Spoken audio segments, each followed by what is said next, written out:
This series of videos will document various kayak trips to the vast areas of Tsala Apopka chain of lakes. This is the second film trip, and I launched from the Moonrise RV resort in Floral City. I paddled north and then west to enter the channel, which passes under Gobbler Road, and entered Hampton Lake and then returned to Moonrise. Tsala Apopka Lake is a chain of lakes located within a bend in the Withlacoochee River in Citrus County in north-central Florida.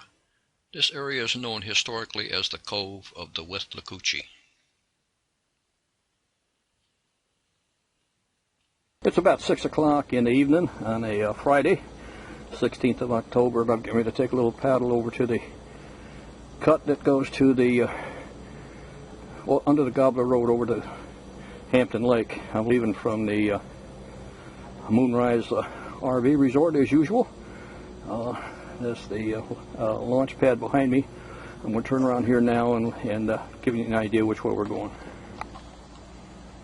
Got about an hour, maybe an hour and 15 minutes of daylight, so I don't have a whole lot of time to fool around, but what you're seeing right there is the southern tip of Duval Island. And I'll swing around across the main channel here, the main lake, and where we're going to be heading, let me see if I can zoom in here, is out this way. You should see a marker out there for rock pile, and then just to the left of that is a cut that goes through the peninsula there over to Hampton Lake. So that's where we're going to be heading. I'm going to head across now, and I'll stick to the shoreline of Duval Island till I get up to about that marker. Then we'll cut across and go under the bridge of Gobbler Road. The lake is as calm as it can be, and I'm right now at the tip of Duval Island. Scan along the shoreline here.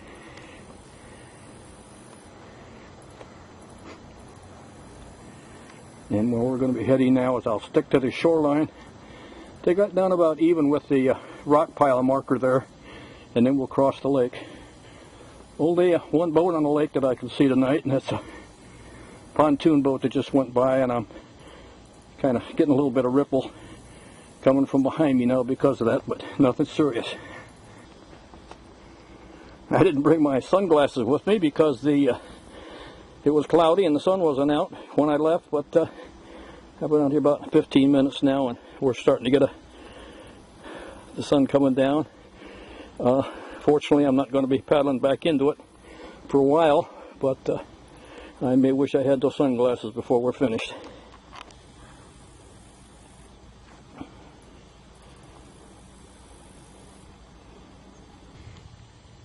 The lake is just like glass, and I'll give you an idea of some of the homes here on Duval Island. It's actually gorgeous property, and these folks got to be absolutely blessed to be able to spend their time here. Still kind of quiet this time of the year. It'll be late November, probably December and January before the real crowds start coming down, so I'm going to enjoy the peace and quiet of this lake while I can. Just kind of slowly coasting along here and enjoying this scenery. Such a gorgeous time to be out here when there's no traffic. A little wildlife or some bird life might spice things up a little bit, but other than that, it's just a gorgeous time to be out here. Looking down the north end of the lake, down where the far tree line is at, you can go to the right there, and it goes into a canal that goes around the east side of Duval Island. It's about 6 miles around the island. If you stay to the left, it goes into a series of canals that go up north of here, and there's just a maze of canals up there. So we're going to be in the area here about 6 months, so I've got a lot of exploring to do. Alright, I'm abreast of the canal now that leads to the bridge that Gobbler Road crosses over the canal. You can just barely see the bridge over there, so now I'm going to paddle across the open water here and get into that little canal, and we'll see what we can find in there. I'm halfway across the open lake now. We're just above the submerged rocks, and we'll just pan around here to the north end because the sun is shining on the trees down, and it's just gorgeous. It would be so easy just to park out here and sit and enjoy the scenery. The problem is that in about 45 minutes it's going to be dark, so probably not a good idea to spend too much time out here after the sun goes down. And speaking of the sun going down, let me swing around and look a little bit more sunlight here before we lose it. This is actually the best place to watch the sunsets here on the lake, because when you're up on that north shore, of course, there's all the trees in the way, but from out here you can get a pretty good view of it. And it can be just gorgeous with the sun shining on the water. Yet it's not real helpful though when you're paddling back in that direction, directly into the sun, especially if you're a dummy like me who forgot his sunglasses. So let me turn around and get into the canal over here before we get too far along. All right, we're pretty well into the entrance here. You can see the bridge in the background. I'm going to just scan around here again so that you can see the sun, the evening sun shining on those trees. It's just gorgeous. The lake is like a mirror. There's a lot of fish and turtles jumping around out here, but they're not helping me at all, because they, as soon as they see me get my camera out, they stop. I got a boat coming out here. Hopefully he's a gentleman. This can be kind of a hairy spot, because there's a no wake law just beyond that marker you see there, but when they get out here, a lot of times they get in a hurry to get going, and they don't have a lot of concern for old men bouncing around in bathtubs. So let me see if we can get past him and get under the bridge. Approaching the bridge now. Just to the side of the bridge here, there's a launch spot. A nice little place. Not much room for parking, but it gets kind of crowded there on weekends. There's always 2 or 3 pontoon boats tied up. A nice spot to spend some leisurely hours on a weekend. So we're about ready to run into some trees here. I'm going to get straightened out. We'll go under the bridge. Okay, we're through the bridge now and actually into Lake Hampton. Off to my left down there is Lake Hampton. That's a whole other area to explore. There's a couple canals that run out of there that go into a third lake, and then a canal, I believe, that goes up north into that matrix of canals up there. A lot of noise behind me. I hope that's somebody up on the bridge and not an airboat sneaking up. Over to this side, there's just a little cove over here. Let's paddle over there and see what's in there. I like to stay near the shore when I paddle, but the locals here tell me they don't have trouble with alligators here. They see them every once in a while, but a sure way of bumping into one is staying close to shore. So I got to be a little bit observant when I'm in there. Not much in here, just a little mud flat. And the water's high now. They tell me, well, we got a little bird life going out there. The locals tell me that the water is high now, and that it looks quite a bit different when the water level is down. But so this is just kind of a little empty cove. Paddle around through here, get back under the bridge, and we'll start our trip home.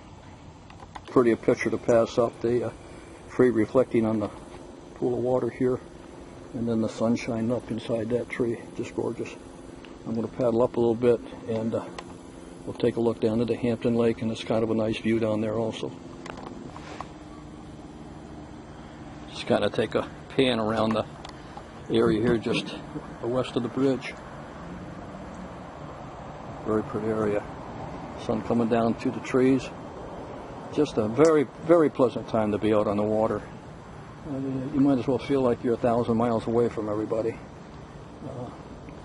What God has created certainly is appreciated by old folks like me. Back under the bridge, back out into the main channel. Oh, here comes a guy. I hope he's going to slow that thing down before he gets here. Another pontoon boat coming to the bridge.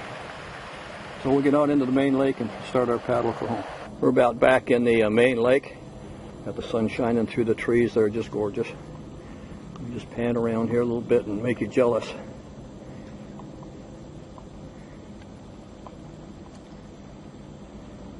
One or two boats out here tonight, not much traffic at all. A few birds, but by the time I get my camera out and zoom in, they're pretty much gone. I got a power boat getting ready to cross in front of me, so I'll get a little bit of a bounce, but I want to pan around here and show you this sunset that we're getting ready to paddle into. What I'm going to do is paddle straight across the lake and follow that shoreline back. I really don't like to be out in the middle of this lake if I can help it, because you never know what some of these power boats are going to do. So I'm going to continue on now across the lake, get over to that shore, and work my way back. Give me another shot of this sunset. It's just gorgeous.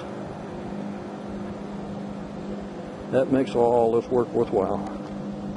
I'm halfway across. I'm bouncing around just a little bit from the wake of the power boat that just went past. So a little more paddling, I'll be over to that shore. Actually, I'm going to start going on an angle north, or south rather, back to the landing. There's that sun just kind of hanging there and reflecting off of the water. Just absolutely gorgeous.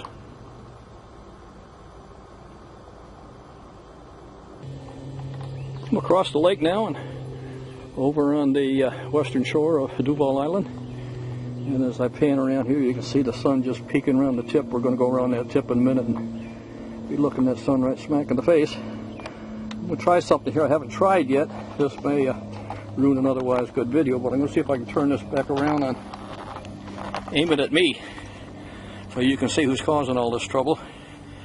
See, I've got my camera case hanging around my chest, and just kind of sitting here catching my breath and wandering back out into the sunlight now.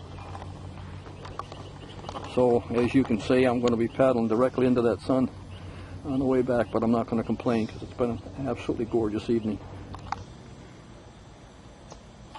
Well, there's what we're looking for straight ahead. That's home port.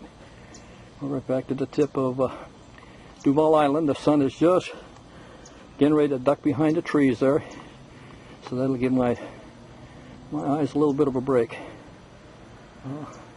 Again, the lake has just got some very small ripples in it, just enough to kind of almost want to put you to sleep. So I'll take this last little paddle across and we'll get this kayak out of the water. Had a power boat go by there in the distance, disturbing our mirror-like finish of the water, giving us a little bouncy ride. This is probably the most dangerous part of the lake because as I pan around here to the left, the lake goes around that bend there, and power boaters come around that bend this way and from this direction back that way. And this time of night when it's getting a little bit of dark, you make a pretty dark target for them. So it's a good idea not to hang around out here too much longer. So I'm going to go ahead and finish up. We're almost back to the landing pad. Got a ski-doo practicing out here, and this is kind of what I mean. This portion of the water can get kind of busy. I'm going to get a little bumpy right here from him now. He's kind enough to stay away. So we'll get through this little disturbance, and then over there where that smoke from his exhaust is, that's home, and that's where we're headed.